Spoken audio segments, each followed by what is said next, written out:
ఏ రాజకీయ నాయకుడైనా ఒక గొప్ప నాయకుడిగా ఎదగాలంటే, ప్రజల మనసుల్లో ఎక్కువ కాలం స్థిరపడాలంటే, రాజకీయంగా తను మెళకువలు నేర్చుకోవాలంటే అది ప్రతిపక్షంలోనే సాధ్యమవుతుంది.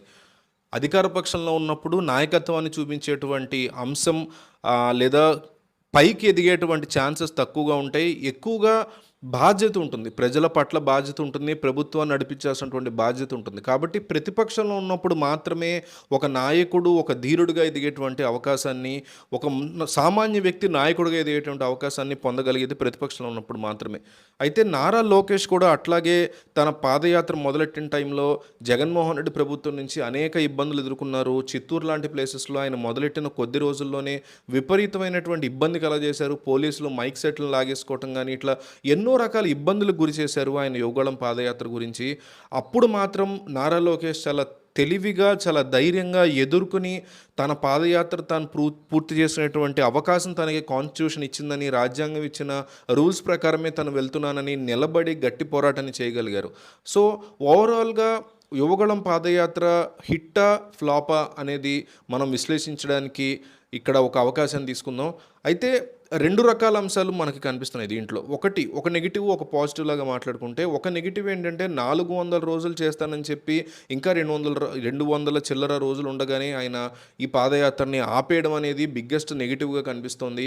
దాంతోపాటు ఇంకొక నెగెటివ్ ఏంటంటే, ఎప్పుడైతే చంద్రబాబు నాయుడు జైలుకి వెళ్లారో అప్పుడు తన యొక్క పాదయాత్రని ఆయన పూర్తిగా కొన్నాళ్ల పాటు ఆపేసి శ్రేణుల్లో స్థైర్యాన్ని నింపలేకపోయారనేటువంటి ఆరోపణ ఉంది. తనను కూడా అరెస్ట్ చేస్తారేమోనని ఆయన ఢిల్లీకి వెళ్ళి లీగల్ టీమ్‌తో ఎక్కువగా స్పెండ్ చేశారు టైము చంద్రబాబుని బయటికి తీసుకురావడానికి అనే ఆరోపణలు ఆయన మీద కనిపించాయి. కానీ తన తండ్రినే జైల్లో పెట్టారు కాబట్టి దానికోసం ఆయన వెళ్ళి లీగల్‌గా ఫైట్ చేసుకోవడం కోసం ఢిల్లీలో స్పెండ్ చేసినటువంటి టైంని మనం తప్పుపట్టలేము. దాన్ని నెగెటివ్‌లో పెట్టలేము.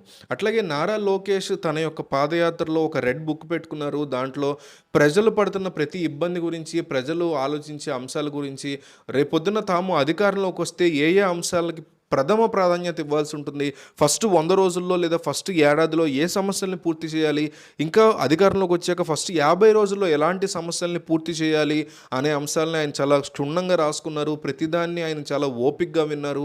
ఎన్నో సభలు నిర్వహించారు, ముఖాముఖి కార్యక్రమాలు నిర్వహించారు. 100, 150 పైగా ఎన్నో సభలు కూడా నిర్వహించారు వందల్లో. సో ఇదంతా కూడా ఆయన చాలా పాజిటివ్గా తీసుకెళ్లారు. అయితే యువగళం అనే పేరు చెప్పి వెళ్ళినటువంటి యాత్ర స్టూడెంట్స్ని ఎక్కువగా ఆకట్టుకోలేకపోయింది. స్టూడెంట్స్ ఎక్కువగా ఈయన సభలకు రాలేదు అనేటువంటి అపవాదం ఉంది. ఎందుకంటే ఒకప్పుడు పాదయాత్ర చేసే టైంలో జగన్మోహన్ రెడ్డి ప్రత్యేక హోదా అంటూ స్టూడెంట్స్ అందరినీ తీసుకొచ్చి మరీ వాళ్ళని కన్విన్స్ చేసి, ఒప్పించి, వాళ్ళతో మమేకమయ్యి మాట్లాడేటువంటి ప్రయత్నం చేశారు. స్టూడెంట్స్ యొక్క సపోర్ట్ని తెచ్చుకోగలిగారు, యువ యువ యువ ఓటర్ల యొక్క సపోర్ట్ని. కానీ నారా లోకేష్ ఆ విషయంలో మాత్రం స్ట్రాటజీ కాస్తంత వెనకబడిందని చెప్పాలి. ముఖ్యంగా నారా లోకేష్ కంప్లీట్ చేస్తానన్నటువంటి డేస్ని చేయకపోవటం పట్ల మాత్రం ప్రజల్లో కానీ, అట్లాగే ప్రతిపక్షాల్లో కానీ రకరకాల అంశాలు డిస్కషన్గా మారుతున్నాయి. కొద్ది రోజుల్లో చంద్రబాబు నాయుడు అరెస్ట్ అయినటువంటి ముందు ఒకలాగా ఉంటే పాదయాత్ర తర్వాత ఒకలాగా ఉంది.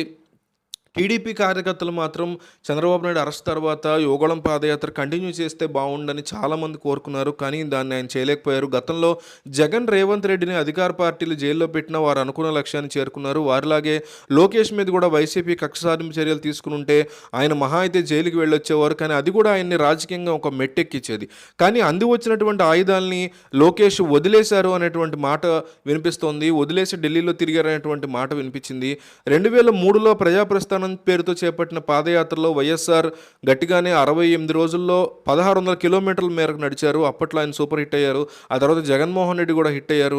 2024 ఎన్నికల్లో టీడీపీ గెలుపు, చంద్రబాబు తర్వాత పార్టీలో పట్టు సాధించడం, ఈ 2 లక్ష్యాలతోనే చంద్రబాబు, నారా లోకేష్ పాదయాత్ర చేపట్టారు. జగన్ ప్రజా సంకల్ప యాత్ర అయినా, రాహుల్ గాంధీ భారత్ జోడో యాత్ర అయినా ప్రతి రాజకీయ నాయకుడు అంతిమ లక్ష్యం అధికారమే. కానీ పాదయాత్ర అధికార దాహంతో చేస్తున్నట్టు కనిపించకూడదు. అట్లాగే లోకేష్ యాత్ర కూడా ఎక్కడ అట్లా కనిపించలేదు. ప్రజలకు ఉన్నటువంటి ఇబ్బందులు, అవసరాలు, ఆకాంక్షలు తెలుసుకోవడానికి అన్నట్టే సాగాలి. అప్పుల్లో కూరుకుపోయిన రైతన్నలు, ఉద్యోగం చేస్తున్న ఎదురు చూస్తున్న యువత, నెలల తరబడి జీతాలు అందని కాంట్రాక్ట్ ఉద్యోగులు, పెన్షన్ అందని వృద్ధులు, నిర్లక్ష్యానికి గురైన వర్గాలు, ఇలా అనేక మంది పాదయాత్రలు తమ గోడు చెప్పుకున్నారు. లోకేష్ అవన్నీ జాగ్రత్తగా నోట్ చేసుకున్నారు. ఒక మినీ మేనిఫెస్టో కూడా ప్రకటించారు.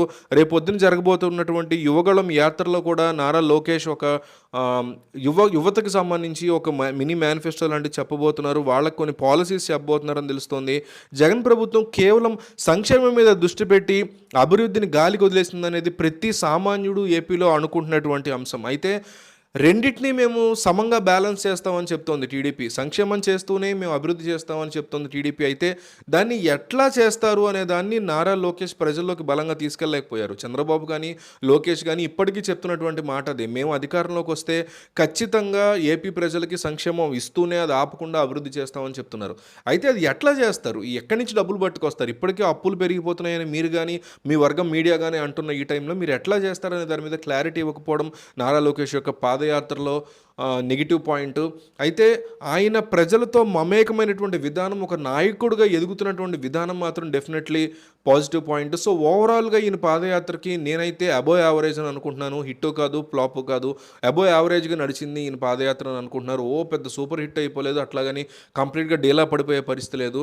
మీరు చెప్పండి, నారా లోకేష్ పాదయాత్ర మీ ఉద్దేశంలో ఏంటి? హిట్ అయితే హిట్ అని రాయండి, నాలాగా మీరు కూడా అబోవ్ యావరేజ్ అనుకుంటే అదే రాయండి, లేదు ఫ్లాప్ అనిపిస్తే ఫ్లాప్ అని రాయండి. కామెంట్లో నారా లోకేష్ యొక్క పాదయాత్ర గురించి మీ అభిప్రాయం తెలియజేయకుండా కామెంట్ వీడియో మాత్రం వదిలి వెళ్ళకండి.